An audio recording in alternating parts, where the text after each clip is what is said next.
waaqayyo waan yeroo kana naa kenneef guddaan gammada baay'ee bareedu waaqayyo isin bareechee waaqayyo nu bareechee waaqayyo galanna ta'u ganama kana har'as waaqayyo ergaan karaa garaa nutti dubbachaa ture karaa faarfannaa karaa garaa nutti dubbachaa ture ammas waaqayyo nutti dubbata ammas ergaan nu qaba waaqayyo ammas jecha nuuf qaba waaqayyo jecha tokkotu nuuf qaba waaqayyo garaa ganama kana jecha lubbuu fayyisu jecha nama ganda keessa jiru baasu jecha karaa irra nama buusu jecha tokkotu ba'a ganama kana maaliif mana waaqayyoo keessa jirra waaqayyoo waaqessuudhaaf jirra inni immoo dubbii isaa nuuf ergee nu fayyisa dubbii isaa nuuf ergee immoo karaa nutti agarsiisa ameen galanni fulfinni waaqayyoo fudhata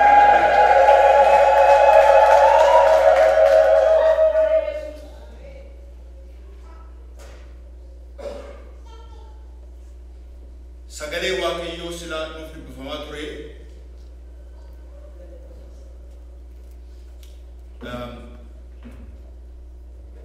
dubbisa lama dubbisa duraatiif dubbisa lammaffaa dhageessanii tuusaarra deebiin dubbisu seera leewwotaa boqonnaa 19 irraa dubbisaniiru akkasumas immoo macaafa Maatiyos wangeela Maatiyos irraa boqonnaa 5 irraa dubbisaniiru dubbisi gara biraan lama kan jiru guyyaarraa achi keessaa immoo faarfannaa 193 kaasee amma 40 jira dabalees immoo Qorontos duraa boqonnaa 3 lakkoofsa 10 kaasee hamma 25 jira booddee dubbisachuu dandeessu walitti isa kana qabnee yaaduma tokko qaba yaada waaqayyo namatti dubbatuu fi namni immoo waaqayyotti iyyu tokkotu walitti qabnee dubbii waaqayyo waliin ilaala waaqayyo nutti dubbatu ni tokko hafuura keenya yaada keenya mannee waaqayyoon kadhanna natti dubbatu haalli natti dubbati biyyi lafaa natti dubbati wanti garaa natti wajjin gooftaa Yesuus ganama kana natti dubbatu ati natti dubbatu jennee waaqayyoon waliin kadhanna waaqayyo yeroo dubbatu obboloota koo hidhaatu hiikama waaqayyo yeroo dubbatu dukkanatu bada waaqayyo yeroo dubbatu jireenyatu dhufa haleluuyaa yemmuu ati dubbatu haalliif mukti raafama gaarris buqqaa deema galaanni siniirama Ibon namani kama gammachuutu argama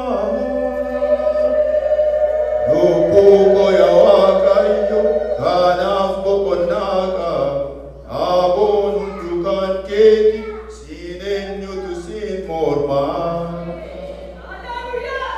yommuu ati dubbatu haalliif mukti raafama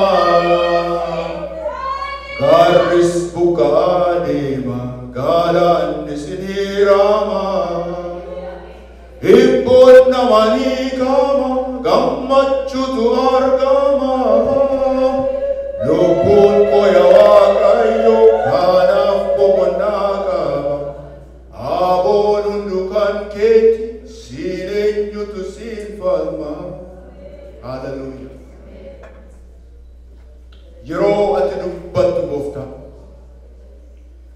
yeroo ati dubbattu gaara inni ta'e buqqaa yeroo ati dubbattu galaana ta'e inni hin dabarsu hin ce'u sabni koo jedhu hin hirama haleluuyaa dubbiin kee gara keenya haa dhufu ganama kana maqaa gooftaa Yesuus Kiristoosiin dubbiin kee gara keenya haa dhufu dubbiin kee nu ijaaru dubbiin kee nu sirreessu dubbiin kee nu eebbisu dubbiin kee waan gara keenya haa dhufu maqaa Yesuus Kiristoosiin dubbiin dubbatamu tokko dubbichi garuu hafuura sababii ta'eef namoota garaa ba'aa garaa fudhatanii dhufaniif hundumaatiif immoo hiikatama ta'a dubbii tokko dubbatama hundumaatiif immoo hiikatama sagaleen kee hafuura sababii ta'eef si galateeffanna gooftaa haleluuyaa galanni siif haa ta'u gooftaa bara baraa galanni siif haa ta'u abbaa bara baraa galanni siif haa ta'u ganama kana kunoo dhufneerra ganama kana kunoo sabni kee dhufeera sabni kee dachee si dhaggeeffachuu dhufeera. Sabni kee mootummaa biyya kanaa dhaggeeffachuu hin dhufne. Sabni kee waan biyya lafaa dhaggeeffachuu hin dhufne. Sabni kee gooftaan koo waaqayyo koo tikseen koo ni dhugaammaan natti dubbataa ganama kana jedhee dhufe. Gooftaa Yesuus ganama kana nutti dubbatu. Ganama kana garaa keenya argadhu. Maqaa gooftaa Yesuus Kiristoos si biraa kan hin baane sagaleen gara keenya dhufin. Si biraa kan hin baane ergaan gara keenya dhufin. Hojiin dukkanaa, hojiin diinaa, machi afurota ammanaa yeroo kana hiniina maqaa Yesuusii kan hidhamana ta'an. Machi afurota ammanaa karaa garaa garaatiin saba kan naasisan, karaa garaa garaatiin waa kan daddarbatan, lafarratti waaqa irratti yeroo kana kan balali'aa jiran maqaa Yesuus Kiristoosiin hiniinaa kan hidhamana ta'an. Dubbiin kee nu argatu nutti dubbadhu gooftaa maqaa Yesuusiin. Galanni Waaqayyoof haa ta'u. Bakka silaa dubbisan irratti dabaleetanii iddoo tokkoon dubbisaa faarfannaa 19:33 yeroo kaan dubbisadhaati. Ergaa Phaawulos gara warra Qorontos duraa boqonnaa 3 lakkoofsa 16-17 duwwaan dubbisaa irra nuuf kenname keessaati. Akka kana jedha maqaa gooftaa Yesuusiin. Isin mana qulqullummaa Waaqayyoo akka taatan Hafuurri Waaqayyoos isin keessaa buufatee akka jiru hin beektanii ree? Namni mana qulqullummaa Waaqayyoo yoo balleesse Waaqayyo immoo isa hin balleessa. Manni qulqullummaa Waaqayyoo dhuguma qulqulluudha. Innis isinii. Mee ameen. Mee ani mana qulqullummaa Waaqayyoo jedhama. Mee gaashumaan jedhaa sagalee Waaqayyootu nuun jedhama. Ani mana qulqullummaa Waaqayyooti. Inni narratti labsen ta'u. Inni Waaqayyo waa'ee koo dubbate kun ta'a. Hallelujah. Waaqayyo uummata mana qulqullummaa Waaqayyooti siin jedha ganama kana. Ati mana qulqullummaa Waaqayyooti. Achi deebinee Lewwota keessatti yeroo ilaallu waan tokko argina. Lewwota boqonnaa 19 sila nu dubbisan irratti maal argina? Dubbisa duraa irratti boqonnaa 19. Waaqayyotu dubbata. Dubbii dheeraa dubbata kan isin dhibu Waaqayyo. Sabni Israa'el garbummaa ba'ee seera boo keessa darbanii dhufanii amma seera jireenyaatti kenna Waaqayyo. Diitee kan akkaataa jireenya akkanatti jiraattu, akkasitti jiraattu, biyya keessa akkasitti jiraattu, saba wajjin akkasitti jiraattu, mana keessa akkasitti jiraattu, gaa'ela keessa akkasitti jiraattu, gaa'ela alatti akkasitti deddeebitu, luboonni akkasitti deddeebi'u, mana qulqullummaa keessatti jireenya hafuuraas, jireenya fooniis kan barbaachisu itti hima. Kana itti hima guutummaa Lewwotaa keessatti. Lewwota dubbistan boqonnaa 27 qaba. 27 keessaa 20 keessatti maal jedha? Waaqayyos jedhee Museetti hima Waaqayyotu. And God said to Moses, speak to the Israelites. Waaqayyos Museedhaan jedhee Israa'elitti dubbata. Guutummaa macaafasaa Waaqayyotu dubbata. Guutummaa isaa Waaqayyotu dubbata. Musee afaan godhatee Musee sabichatti dubbata. Boqonnaa 20 innaa ilaaltan 20 guutuun Waaqayyos jedhee Museetti dubbateera. And God said to Moses. Inni torba hafeyyuu sababii yeroo boqonnaa babarreessaa turan kukkutameef malee guutummaa isaa Waaqayyotu dubbata. Waaqayyo dubbachaa dhufee boqonnaa 18 keessatti akkaataa jireenya isaaniitti hima. Ilaa jedhe Museedhaan sabni kun akka bara Gibxiin turtanii akka lafa turtanii akka warra Gibxiitti hin amala jireenya agarsiisutti jira. Akkaataa warra Gibxiitti deddeebi'anitti hin deddeebi'inaa. Boqonnaa 18. Akkaataa warri Gibxi itti deddeebi'an warra Gibxi keessaa baasee immoo lafa dur jiraachaa turtan sana. How you used to live. Duri doonii sana akkaataa sanatti hin deddeebi'inaa. Tokko. Akkaataan immoo bakka namatti isin geessuutti jiru biyya Kana'aan akka warra Kana'aanotaattis immoo deddeebi'inaa jedhama. Gibxi isin baaseera akka jiraatti deddeebi'inaa yaadicha of keessaa baasaa. Kana'aan iddoo annani damma baasu biyya kanatti isin geessa akka warra iddoo sanaatti isin immoo deddeebi'inaa. Waaqayyo akka duriitti isin deddeebi'inaa. Akka lafa amma jirtanitti isin deddeebi'inaa. Haala dur jiraachaa turtetti isin deddeebi'in. Haala amma biyya keessa jiraachaa jirtutti isin deddeebi'in. Waaqayyo baroota keessatti ijoollee isaatti kan dubbata. haala biyya lafaatiin hin deddeebiin. Amala biyya lafaatiin hin deddeebiin. Keessuma baasee akka warra Gibxi aadaa isaanii, kadhannaa isaanii, waaqeffannaa isaanii beektu. Akka jaraan ta'e. Warra kanaanittis quba qabee akka hin dabattisi geessisaa jiruttis. Akka nu deddeebi'aa turretti yeroo Kiristoosiin fudhatin dura akka sanatti deddeebi'uu hin dandeenyu. Wanti hundinuu immoo gootee biyya waan hundumaatiin guute kana keessa yeroo jiraannu immoo akka biyyichaas biyyichumatu godhaa jennee jiraachuu hin dandeenyu. Kanaafitu Waaqayyo maal jedhaa akka sanas hin fakkaatin, akka kanas hin fakkaatin, staandardiin ati ittiin ilaalamtu kan kooti malee kan biyya lafaa miti. Staandardii vaaliyuun kee kan biyya lafaa miti. Akka warra biyya guddaa kanaas miti. Akka si'a keenyaa ileettis miti. Akka sanaas miti. Waaqayyo maal jedhaa akka kootti. Kanaaf Lewwota boqonnaa 19:2 irratti jechaa dhufeetu maal jedhaa? Ani Waaqayyo keessan qulqulluu akkuma ta'e isinis immoo addaadha qulqulloota ta'an. Akka warra kanaa miti, akka warra sanaa miti, ani qulqulluudha. Isin qulqulloota ta'a. Maaliif staandardii isin itti jiraattanii kan biyya lafaa miti, kan warra kanaa miti, hankootiin jiraattu. Ani immoo qulqulluudha, isin immoo ana fakkaadha. Maaliif ana fakkaattu? Maqaa koon isiniif kenne. Maqaa kootu isinirra jira. Abbaan keessan dur maqaansaa sobduu, sossobduu, gowwoomsituu, hatteedha Yaaqoob. Yaaqoob jechuun akkasii. Maqaa isaa irraa fudhatan maqaa haaraa Israa'el hangafa isa kan Waaqayyoon maqaa kenneefi. Isin maqaa kootu isinirra jira. Maqaa kootiin waamamtu.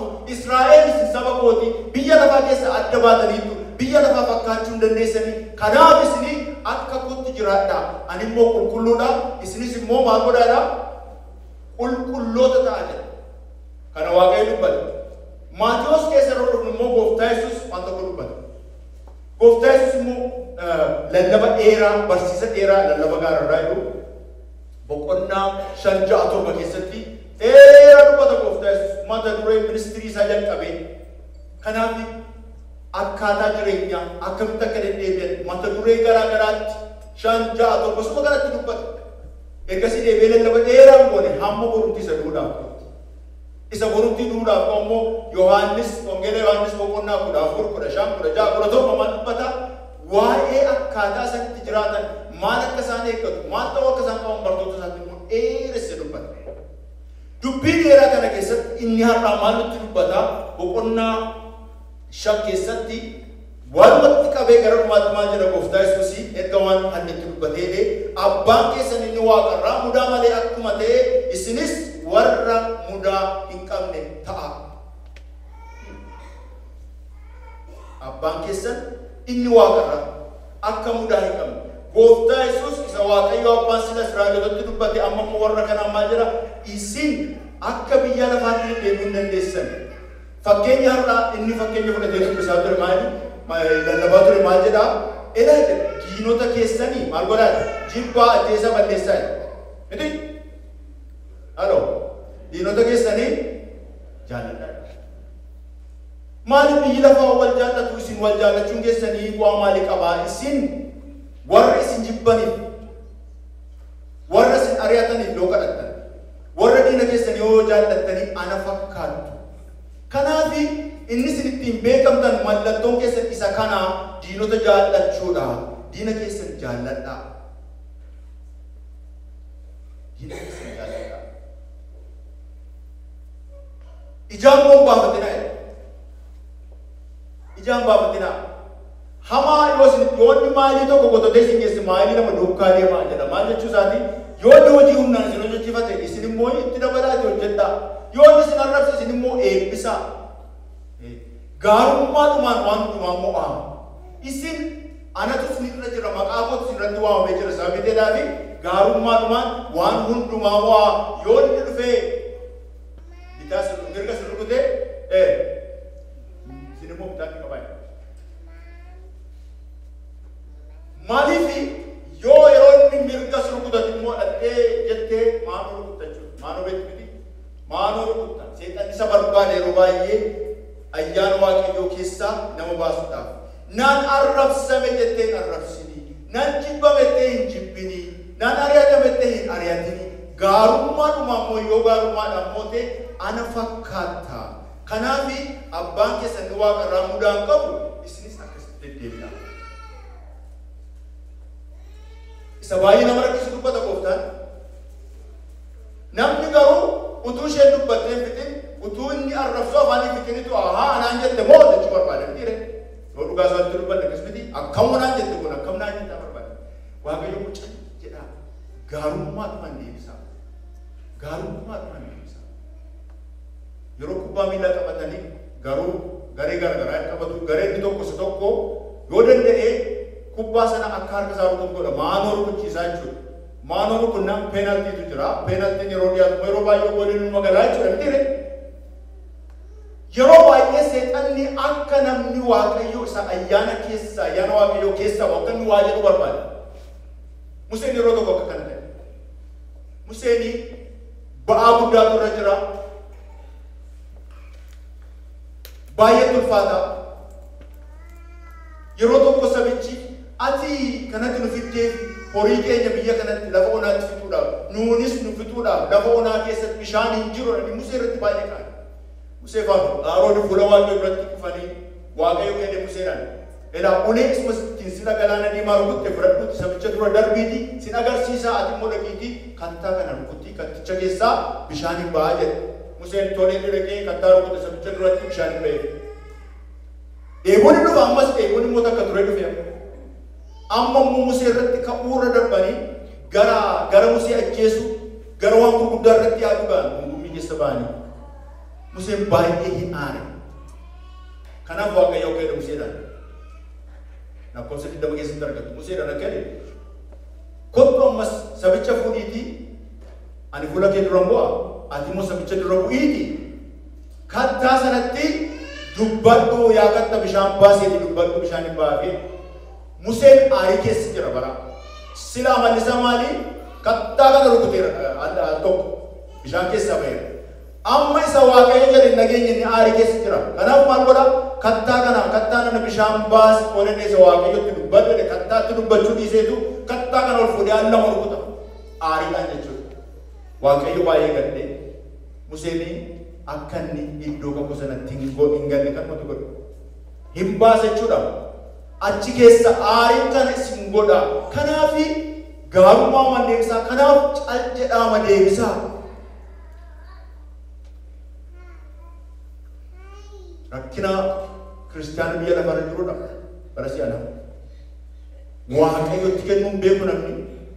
Namicha evaanjelistii abbaa wangeelaa lallabaa wangeelaa tokkotu biyya Ayirlaandii gara waggaa 100ti. Namichi kun durii isaa warra booksarii ture warra booksii taphatan warra aboottiidhaan ispoortii abootti warra taphatan jedhu gooftaa fudhatee lallabaa wangeelaa ta'e naanna'ee lallabaa gaaf tokko magaalaa Ayirlaandii tokko lallabuudhaaf yeroo inni lallabuu dhaqu warri saamtuunni warri nama gaaddu duriyyoonni jiru magaalicha keessa roonni lixu namni sadi itti dhufee tunni tokkotti siiqee isuma inni rukutuu beeku sanaanii booksiidhaan qaaru isaa rukutu. Baay'ee sababii rukutameef namichi gad jedhee afaan isaan dhiigee turee ol jedhee karaa deemuudhaaf qaba. Gaafa inni deemuudhaaf wanti tokko immoo asiin dhufee bitaana ammas qo'eetti dabalee ilkaan isaan dhiigee kufe namichi takka lafatti dhiiga isaa ofirraa qulleessee ka'ee kootii isaa ofirraa baase. Shamisi isaa fuudhee dachaafate. Akkas jedhee dubbateedha. Gooftaa Yesuus yoo mirga keessa rukutee bitaa keetti qabeedha. Bitaa immoo ergatti qabdeeti sana booddee wanti inni jedhu tuyyuu hin jiru gooftaanii jedheetu kottu gaadhee jara kan hunduma isaanii akkasuma beekutti gaatee bira darbe. There's no further instruction naan kennine. Kanaaf ammaa waan barbaade gochuu danda'aadha. Isa foonitti yaada lallabaa wangeelaa kun. Kana rukuteera maal naa jeestire kottu gaadhe. Don't take matters into your hand. Kana gooftaan kan jedhu. Ilaa hammina sirra gurrattis yoo ana fakkaachuu barbaadde hamaadhaan deebisi. Ameen. Hamaadhaan hin deebisi. Maaliif jennaani maqaa kootu sirratti waamamee jira. Yeroo ati anaan simatte gooftaan waan lamatu ta'e. Yeroo ati fayyisaa kootiif gooftaa kootitti na simatte waan lama ta'e jireenya keetti. Inni tokko maqaa kee geeddarame akka durii sana akka isa bara durii lafa turtee sana akka sana miti isa dur akkas turte sana hunduma sirraa fudhatanii maqaa haaraa si kenne maqicha haaraan immoo Kiristiyaana. Kiristiyaana jechuun immoo maalodha? Fakkaattii Kiristoos. Ati fakkaattii kooti. Kanaaf akkuma maqichaatti maqaa abbaa koo badaa itti dur biyya keenya maqaa abbaa koo badaa akkam akkas ta'a. Kanaaf ani maqaa koo sirratti waamame akka maqaa kootiitti deddeebi'e. Lammaffaan koo yeroo na fudhattee pozishinii kee geeddarame. Ana wajjin du'a mootee kaatee mirga Waaqayyoo abbaa hafuuraan achi jirta adamma jireenya bara baraa argatteetta. Amma immoo biyya lafaarra jirta fooniin immoo iddoo kana jirta. Kanaaf akkuma pozishinii kee sanatti jiraadhu. Meemeen of baraate jirta. Akka kanatti deddeebi'aa. Akka kanattitu yoo deddeebitan biyya lafaa mootu. Kanaaf madaalli biyya lafaa miti kan isin of madaaltani madaalli kootiin malee jedhe. Waaqayyo abbaan isin qulqulluu ta'a akka qulqulloota ta'ee Yesuus dhufee abbaan keessan ni waaqarraa akka mudaa malee ta'e isinis mudaa malee ta'a. Qorontoos keessatti immoo Phaawulos dhufeetu Waaqayyo abbaan qulqulluudha isinii jedheera mudaa malee jiraatu isinii jedheera isin iyyuu mana qulqullummaa Waaqayyooti. Mana qulqullummaa Waaqayyooti. Waaqayyotu isin keessa jira. Christ in me, Christ in you. Hafuura isaa si keessa jira. Kanaaf jedha mana qulqullummaa Waaqayyoo xureessa. Mana qulqullummaa keessaa mi'a gati jajjabeessaatu jira. Mana qulqullummaa keessaa wanta gurguddaatu jira. Mana qulqullummaa keessaa sagalee gurguddaatu ba'a. Sagalee Waaqayyootu ba'a. Sagalee ogummaatu ba'a. Sagalee faarfannaatu ba'a. Sagalee galataatu ba'a. Sagalee eebbaatu ba'a mana qulqullummaa keessaa. Ati mana qulqullummaatii si keessaas wanti akkasii haa ba'u. Ameen. Si keessaa haasaa biraan hin bahin. Si keessaa dubbii biraan hin bahin. Si keessaa wanti biraan hin bahin. Si keessaa wanti mana qulqullummaa keessaa ba'u. Sagaleen nagaa, sagaleen jajjabinaa, sagaleen koo si keessaa haa ba'u. Wanti biraan si keessaa hin bahin. You are my temple. You are a temple of God. Kanaaf what comes out of our mouths matters. Wanti afaan keenya keessaa ba'u maata. Kanaaf gooftaan jaalalaan ammas irra deddeebi'ee nutti hima. Phaawulos warra Qorontoos yeroo argu maal taataniis jedhe gooftaa fudhannee irra jettu ani aannan malee waa tokko isinii jechuu hin dandeenye. Dubbii jajjabaa isinitti lallabuu hin dandeenye. Dubbii Kiristoos gadi fagoo isinitti dubbachuu hin dandeenye. Isin ammayyuu foonumaan jirtu carnal Christian. Isin ammayyuu foonumaan jirtu malee akka gooftichaatti jiraachuutti hin jirtanii. Ani isin darbee isinitti dubbachuu hin dandeenye maal taata warra Qorontoos. Maaliif akkas taatu gooftaa fudhannee irratu jettanii? Maaliif jireenya durii dhiifnee irratu jettanii isuma durii keessa deddeebituus? Akkam akkasuma jetta Phaawulos maaliif wal qoccootu, wal jibbitu, wal irratti kaatu, wal loltu, wal irratti hinaaftu akkas jedha.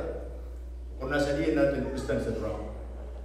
Kanaaf isin ammayyuu akka mere men yookiin immoo akkuma namoota hin geeddaramne akkuma namoota biyya lafaatti deddeebi'utti jirtu kan Kiristoos immoo of hin jettu ani isin gidduutti homaa gochuu hin dandeenye maal taatan isin. Ogummaan garaa garaa isaan keessa jira. Kanaaf ogummaa qabna jettanii isa Waaqayyoo isinitti dubbatu kana hin salphisinaa. Ogummaan keessa ogummaan biyya lafaatti qabna isin jettan kuni fuula Waaqayyoo duratti maalodha? Foolishness, gowwummaadha. Ogummaan biyya lafaa fuula Waaqayyoo duratti gowwummaadha.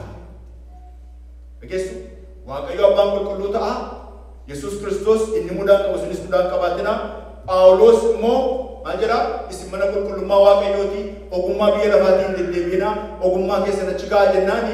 Faarfannaa 19 keessatti immoo Daawit immoo atoo dhuguma dubbatteetta. Ogummaan biyya lafaa dhuguma gatii hin qabu. Wanti biyya lafaa dhuguma gatii hin qabu. Yaa abbaa koo yaa Waaqayyoo karaa kee na barsiisi. Seera kee na barsiisi. Waaqayyo ati qulqulluudha.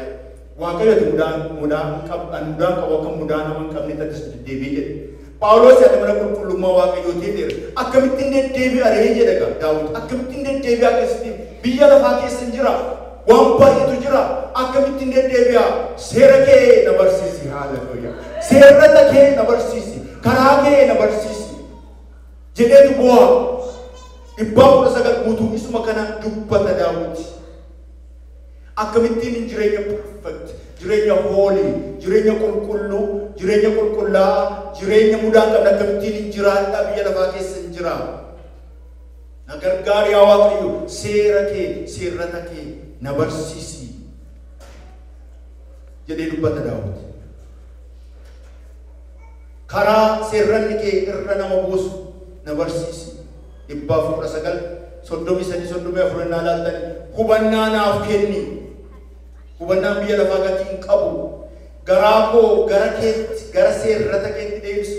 Garaa koo wanta adda addaarraa gara seerrata keetti deebisi. Ija koo waan hin taanerraa jedha. Ija koo lakkoofsa 37 wanta waa'ee hin baafne ilaaluurraa ija koo jallisi. My vision, ilaalcha koo, akkaataa koo, ija koo wanta biyya lafaa waan hin taanerraa jallisiiti gara seerrata keetti ija koo bani. Ija koo bani. Maaliif Daawit akkas kadhata? Daawit kadhannaansaa boo'ichisaa waa'ee he is in love with the word of God. Inni yeroo hundumaa waa'ee Waaqayyo seerrata kee halkaniif guyyaa yeroo hundumaa yaada. Nan nyaadha jedha. Daawit seera Waaqayyo maaliif irra deddeebi'ee na barsiis jedha. Daawit yeroo garagalee ilaalu sanyii isaa yeroo Waaqayyo fuudhee biyya lafaa isaaniif kakatetti galchuudhaaf ka'u Museen gaara lamarra isaan dhaabe gaara tokkorraa abaarsatu ba'e dhaqbaadirraa garaazimirraa immoo eebbatu ba'e. Ilaa jedha Waaqayyo yoo seera koo kana eeddan seera koo seerrata koo dubbii koo ajaja koo kana yoo eeddan isinii eebba kanatti isiniif ta'a. Eebbichi immoo isin jalqaba taatu malee dhuman taatanii mataa taatu malee eegeen taatanii hilliqeessitu malee hilliqeeffatanii irra malee isin jala miti. Saba hundumaa keessatti isin akkas taatu yoo maal ta'e yoo seerrata koo eeddan. Yoo eeguu baattan immoo jedhee abaarsa dubbata. Sababii kanaaf Daawit kana beeka. Dubbii Waaqayyoo nyaachuu keessa, dubbii Waaqayyoo eeguu keessa, karaa isaarra adeemuu keessa eebba dhufu beeka. Eebbachi keessa jiru beeka. Sababii ta'eefitu karaa kee na barsiisa, sagalee kee na barsiisa. Waan garaagaraatu jira, ilaalcha garaagaraatu jira, filoosofii garaagaraatu jira, waan nama hawwatu garaagaraatu jira. Waaqayyoo koo kanuma kadhanne har'a Waaqayyoo ammayyuu nu barsiisu. Isuma beenu irratti, isuma beenu sagalee isaa jennu irratti ammayyuu mee gadi nu fageessu. Sagalee kee na barsiisu. Nyaatee ammas sagalee kee na barsiisu. Afaan koo keessaa fudhate jedha Daawit. Waan baay'eetu jira, ogummaa garaagaraa baay'eetu jira biyya lafaa keessa kan kee na barsiisi. Ogummaa garaagaraa wanta nama gowwoomsu baay'eetu jira jennaan wangeelaa Yohaannis boqonnaa 15 immoo Yesuus dhufee eeyyee ogummaa garaagaraatu jira. Eeyyee muka wayinii garaagaraatu jira. Ani garuu muka wayinii isa maalii dhadhee muka wayinii inni dhugaan maal jechuudha mee isa dhugaa jedhu sana jala muradhaan sakaama keessan dha. Muka wayinii inni dhugaadha jechuun muka wayinii garaagaraatu baay'eetu jira biyya lafaa. Muka wayinii garaagaraa ana kan jedhu baay'eetu jira. Muki wayinii inni dhugaan garuu ana. Kanaaf anatti qabamaatii jiraadha. Yoo anatti qabamtanii jiraattan karicha hin hubattu. Aanaan dadhuuba. Baay'een jiru. Garuu anatti maxxanaa. Torban darbee anatti maxxanaa, isatti maxxanaa kan jedhu seera keessa deebii keessa nu dubbisan. Isatti maxxanaa isatu jireenya keessanii. Isatti maxxanaa isatu karaa keessanii. Isatu sin baasa, isatu fayyina keessanii. Kanaaf gooftaa Yesuus maal jedha? Muki wayinii inni dhugaan ana anatti maxxanaa. Dubbiin koo si keessaa taa'u. Yoo dubbiin koo si keessa taa'ee muki wayinii inni sobaa yeroo dhufu al tokko hin bartu. Warri federaal biyya kanaa yeroo baay'ee federaal baankiin doolaara feekiitu jira baay'ee yeroo dhumaa jira. Doolaara feekiin ikonoomii biyya kanaa baay'ee rukuta. In billions rukuta. Waggaa tokko isa baay'ee guddaa rukuta. Kanaaf akkamittiinis wanta kana akkamittiinitu wanta kana ilaaluu jedhanii gaafatama naan tokko. Horii doolaara feekii dhiyaatu kan akkamitti ilaaltu sun jennaan maal jedhee hojjetoota keenya hundumaa nuyi takkaa doolaara feekii akka isaan dubbisan goonee beeknu jedhe. Kan baay'ee ta'uu biyya lafarra isa kam isa feekii. Maal koo ture jennaan hojjetoota warra bara duriis warra haaraas yeroo hundumaa seminaarri nu ilaalu barsiisni nu ilaalu maaloodha doolaara keenya isa dhugaa akka isaan halkanii guyyaa isuma duwwaa ilaalan oonaa. Dizaayinii isaa keessa waan baay'ee jira sababii ta'edha. yeroo hundumaa inni waggaa 10 hojjetes waggaa 20 hojjetes waggaa 1 hojjetes isuma akka isaan ilaalan goone yeroo hundumaa isuma qoratu maal jennaan yeroo inni sobaasu dhufu yeroo itti balleessan ilaalan ilaalan bira dhufu mashiinii keessa galchuun qabanii sooma dhugaa sagalee waaqayyoo yeroo gadi fageessine qorachuutti gaanu dubbii waaqayyoo yeroo qorachuutti gaanu yeroo Kiristoositti qabamnee jiraachuutti gaanu inni biyya lafaa keessa har'a ka'e wanta baay'ee godhu kuni al tokkoon sabni waaqayyoo bira ga'a.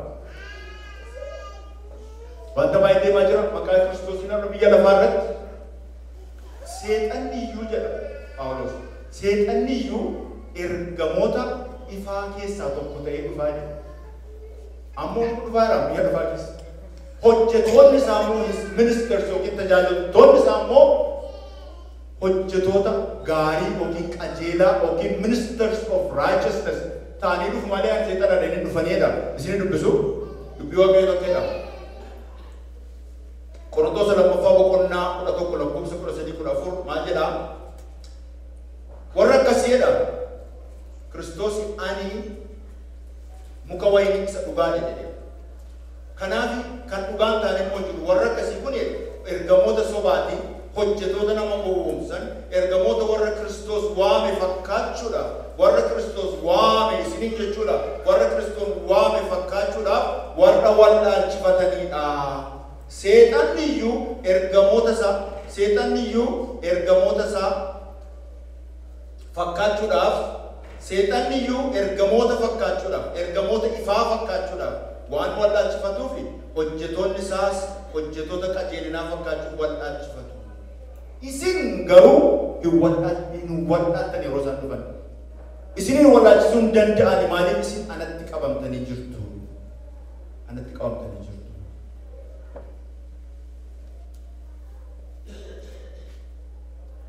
Egaa jireenya mudaa fi mudaan qabneef jireenya qulqullinaan jiraata. Maali jechuun dandeenye akkamittiin jireenya qulqulluu hooliidhaaf maal akkamittiin jiraadhaa? Akkamittiin jireenya mudaa hin qabne jiraadhaa jechuu dandeenya.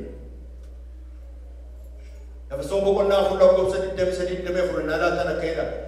Yeroo isin goofticha simattan yeroo Kiristoosin fudhattanii hafuura yaada garaa keessanii keessatti haareffamtanii ture. The spirits of your mind. Yeroo sana geeddarameera. Yeroo isin Kiristoosin lammaffaa dhalattanii Kiristoosin fudhattanii hafuurri yaada garaa keessanii geeddarameera. Namummaa haaraa isa qajeelummaa fi qulqullummaa dhugaatti fakkaattii waaqayyootiin uumame isas uffattaniitu jedha. Egaa namummaan haaraan nuuf kenname qajeelinaa fi qulqullinatti fakkaattii waaqayyoo isa ta'e nuuf kenname jechuudha yeroo lammaffaa dhalate. Kanaaf waaqayyoo yeroo inni qajeelinaa fi qulqullinatti deddeebi'aa jiru diidaa fireenitti dubbatatu hin ta'in yeroo lammaffaa dhalattee na simatte gara jireenya keetti na fudhattee kanas siif kenname namummaa haaraa isa qajeelinaaf qulqullinatti tokkitti waaqayyoon fakkaatti waaqayyoo isa ta'e isas siif kenname. Kanaaf jireenyatti waamamne jireenya mudaa qaba. Jireenya qulqulluu jiraachuu akka nu gargaaru. Overnight ta'uu qaba. Namni haruma gooftaa fudhate haruma geeddarame haruma hoolii yoo akkas jedhe irraa baqadhaa waaqayyoo fudhadhaa. Maaliif salvation Kiristoosin simachuu fayyinni bilqii tokko namni garaa isaatti amanee Yesuus Kiristoos gooftaan yeroo fudhatu fayyeera salvation argate.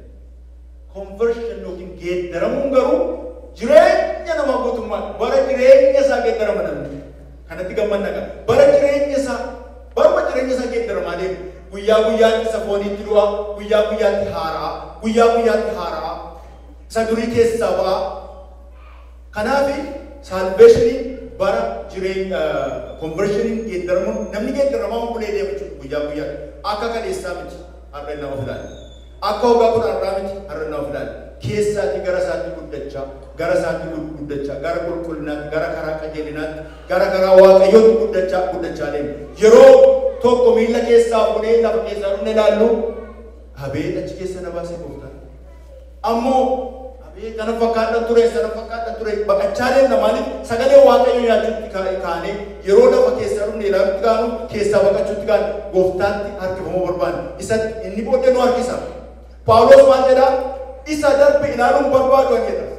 Isa galagaleen laaluun jedha. Kanaafuu nanii xadhaa eessatti ni xadhaa isa bira ga'uuf ni xadhaa. Gooftaa bira ga'uuf elaa biyya lafaa baay'inaan jedha. Wanti baay'een booddeetti na harkisa. Yeroo nan hiixachuu barbaadu, yeroo nan baruu barbaadu, yeroo nan gooftaa qottisiifuu barbaadu wanti baay'een na harkisa atoo akkasii atoo kana naan jedhani garuu nan hiixadhas. Nan hiixadha fuulduratti eessa dhaquudhaaf gooftaa koo bira ga'uudhaaf. Eessa dhaquudhaaf hubannaa isaa isa baruudhaaf nan hiixadha. Nan hiixadha. Maaliif jireenyi koo sarka jira. Eenyummaa koo hin beeku eenyummaa koo sarka jira. Hiiktuun jireenya kootii sarka jira. Waa'een koo sarka jira. Maaliif akka uume isatu beeka. Eessaan akka nagaa jiru isatu beeka. Kanaaf isatti hiixadhaan. Isatti hiixannoo ameen. Gooftaatti hiixachuu. Isa fakkaachuudha. Kanaaf Waaqayyo ganama kana gara kanatti nu waama. Gara isa fakkaachuu. Gara akka isaatti. Karaa gammachi keenya burqaa hubannaa keenya isa ta'e sagalee Waaqayyoo qorachuu. Jalqabni raajisitu dubbachuu miti. Lallabis faarfannaanis karaa nu bana malee achiin nu ga'u. Kan achiin nu ga'u ofii keenya yeroo teenye sagalicha nyaachuutti kaanu gaameen. Dubbisaa yeroo nyaachuutti kaanu. Dubbisaa ani seera kee attamiin jaalladhaa jedha Daawit. Seera kee nan nyaadha yeroo hundumaa waa'ee isaa yaada. Kanaafi dubbii dhugaa ana duraan fudhate. Afaan koo keessaa hin fuudhin. Afaan koo keessaa hin fuudhin. Daawit 1943 irratti maal jedhaa? Na duraa hin fuudhin. Afaan Ingiliffaa isaa immoo never take your word of truth from my mouth. Iyyaasuu boqonnaa tokko lakkoofsa 8. Meenuu baasaa wal godhaa. Iyyaasuu boqonnaa tokko lakkoofsa 8. Isa kadhataa. Achi galagaleetu afaan koo keessaa hin fuudhin. Waaqayyotti bu'aamu. Seerrata kee eeguun barbaada. Karaa kee eeguun barbaada. Adeemmi ati deemi naan jette irra adeemuun barbaada. Biyya lafaa keessa hin jira. Gooftaa koo karaa kee na barsiisa.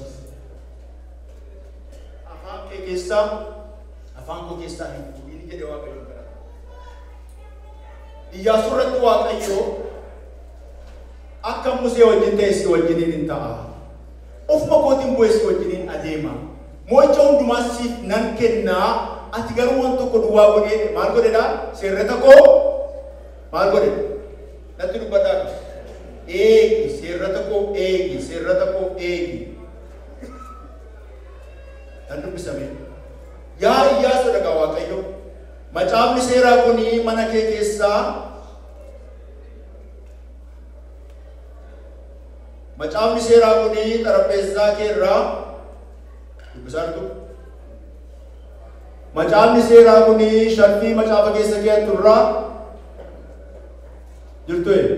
Macaafni seeraa kuni lafa siree lafa bultu mataa kee duraa hin dhabamin jedha. Macaafni seeraa kuni konkolaataa kee keessaa hin dhabamin jedha. Macaafni seeraa kun eessa keessaa? Afaan kee mee afaan jedha. Afaan maal godhaa? Afaan baay'ee dubbata. Afaan kana yeroo bannu waan baay'ee Waaqayyo waan baay'ee dubbataniiti waa'ee koo dubbadhu. Macaafni seeraa kun afaan kee keessaa namatti hin tolu. Afaan kee keessaa hin dhabamin. Isa nyaadhuuti afaan kee keessa inni manaas haa ta'u, inni lafa sirees haa ta'u, inni konkolaataa keessaas haa ta'u, inni waajjiraas haa ta'u, inni eessaas haa ta'u, garuu si keessa jira, si keessaa jiraatu. Afaan kee keessa mee afaan koo keessaa jiraatudha. Waaqayyo nu haa gargaaru. Afaan kee keessaa hin dhabamin. Hin dhabamin. Isas immoo jedha yeroo gaddaa fi yeroo rakkinaa duwwaa waa'ee isaa yaadii jedha. Nan dogoggore yeroo kamiin jedhe naa dubbisaa qaba. Halkaniif guyyaa yeroo gaddaatu hin ta'in, yeroo gammachuu duwwaatu hin ta'in, yeroo dhukkubbii duwwaatu hin ta'in, yeroo hundumaa halkaniif guyyaa waa'ee isaa maal godhu? Mee waa'ee isaa nan yaadedha. Waaqayyo nu haa gargaaru. Achi keessa eebba guddaa sabab jiru waa'ee isaa yaadi. Yeroo waa'ee isaa yaadutti kaatu waa'ee jireenya qulqullinaa, waa'ee karaa Waaqayyo irra deemnaan jedhe irra deemuuni yeroo sana nan dhibu maaliif achi keessatti ta'a. Afaan koo keessaa inni ba'u isa sababii ta'edha. Dubbiin Waaqayyoo kana yeroo dubbifachuutti kaanu. Dubbiin Waaqayyoo akkasumatti yeroo dubbifachuutti kaanu maaltu ta'a? Dubbiin Waaqayyoo jireenya. Dubbiin ani isinitti dubbadhu kun hafuuraa jedha Gooftaa Yesuus. dubbii kana yeroo dubbifachuutti namni ka'u waan gurguddaa ta'a jireenya namaa keessa. Akkasumatti yeroo namni taa'ee dubbifatu. Akkasumatti. Kanaaf dubbii isaa dubbifachuu Waaqaan waa gargaara. Dubbifachaa jirra dubbii Waaqayyoo. Dubbii Waaqayyoo dubbifachaa jirra. Sagalee Waaqayyoo sagalee jiraataa. Yooshaafat mootiin Yihuudaa waan godhe keessaa hundaa waan baay'ee godhe keessaa waan tokkotu na dhibame. Waggaa sadaffaatti dhufee mootii ta'eetu tajaajiltoota waamee warra Lewwotaa keessaa waamee ofiishaalota mootummaa waameetu kutaa biyya Yihuudaa hundumaatti erge. Magaalaa biyya Yihuudaa hundumaatti erge. Maal jennaani deemaatii sagalee kana dubbisaa macaafa seeraa kana dubbisaa jedhe. Homaan godhanii deemanii dubbisu sagalee Waaqayyoo kana. Sagalichi yeroo dubbifamutti ka'u warri naannaa sana buufatan hundinuu biyyoonni garaagaraa hin na'anii jedhe. Naasuudhaaf sodaa Waaqayyoo iddoo isaan barbaadanii seenaa bara 2:17 hin sodaatanidha. Diinni guddaa warra Filisxeem kennaa garaagaraa fidanii kennaniif. Si wajjinis lammata lolan barbaannu homaan godhe dubbii Waaqayyootu dubbifame akkasumatti. Warri Arabaa immoo reetti 7,700 hoolaa korbeessa hoolaa 7,700 akka gabbarsu fidaniif kennuuf. Inni garuu biyyuma isaa keessa taa'e sagalee Waaqayyoo. Sagalee Waaqayyoo akkasumatti dubbisu. Sagalee Waaqayyoo dubbifannu. Ameen. Sagalee Waaqayyoon kaanii kadhannaa qabu. Sagalee Waaqayyoo, dubbii Waaqayyoo, hin dhageenya, hin lallabama, hin faarfannaa, garuu dubbii isaa ana keessa jira. Dubbii isaa ana keessa jira. Dubbii isaa afaan koo keessa jira. Dubbii isaatti of kennuu barbaada. Har'a chaalenjiin isin dhiyeessa hunduma keessaniif. Namoonni baay'een akka dubbistan, kaanis akka dubbifne sababii garaagaraatiif kun jiraachuu danda'a. Amma hundinuu ija keenya cufannee, mataa keenya gadi qabannee, jireenya keenya dubbii Waaqayyootti waamaman, waamicha Waaqayyootti waamaa jiru kana keessa jireenya keenya akka of ilaaleetti sagalee Waaqayyoo achi keessatti qofaa ilaalla. Achi keessatti qofaa ilaalla. Sagalee kana dubbifachaa jira. Isa Baay'ee Kiristaanii, isa kadhannaa garaagaraa, mandaraa iddoo garaagaraa goonu miti. Kophaa koo taa'ee dubbifachaa jira. Yeroon kun yeroo Waaqayyootti Waaqayyo gidduu jira. Ofitti dubbadhaa. Mee of ilaalaa jireenya keenya haa ilaallu. Jireenya keenya haa ilaallu. Dubbii Waaqayyoo kana dubbifachuu barbaada. Garuu wanta garaagaraatu narra jira. Yoon dubbifadhes yeroo tokko naan galu. Yeroo isaas hin qabu. Garuu itti fufee dubbifachuun barbaada. Dubbiin kun dubbifamuudhumaaf inni biyya Yihuudaa keessatti dinqii godhe mana koo keessatti dinqii godha. Dubbichumti dubbifamuu duwwaadhaan jireenya koo keessatti waa hin godha amantii kana nan dubbisa. Seeratu dubbisnaan jedhe miti. Jaalala Kiristoos irraa kan ka'e dubbisa. Nan dubbifadha guyyoota dhufan 90. Guyyoota dhufan 90 warri dur yeroo numaa dubbisaa jirtanis warri hin dubbifnes guyyoota kana guyyoota 90 fuula koo dura jiraniif Waaqayyoo na dandeessise dubbii Waaqayyoo deeqa muraasaaf hin dheetaa kophaa koo taa'ee dubbifachuudhaaf ofuma kootii matuma kootiin waadaa ofii kootiif seenaa. Warri jettan warri macaafa qabdan macaafa keessan hundinuu gadaa jiru yeroo kana warri macaafa qabdanii kana nan godhaa guyyoota 90 kana dubbii Waaqayyoon taa'ee dubbifadha. Hagabaabatus adeeratus yeroo deeqa 5 ta'u deeqa 20 sa'a tokkos garuu guyyaa keessatti kophaa koo taa'ee kan godhu. Waaqayyo waan godhatu jiraatanis hin jechuutti rakkoo. Warri kana nan godhaa jettan hoo macaafa qabdan macaafa keessan ol kaasaa warri kaan harka keessan mirgaa ol kaasaa. Nan godha fuula Waaqayyoo duratti Waaqayyo sana eeguus fuula Waaqayyoo duratti macaafa koo nan dubbisa warri jettan. Waaqayyo naa gargaara warri jettan.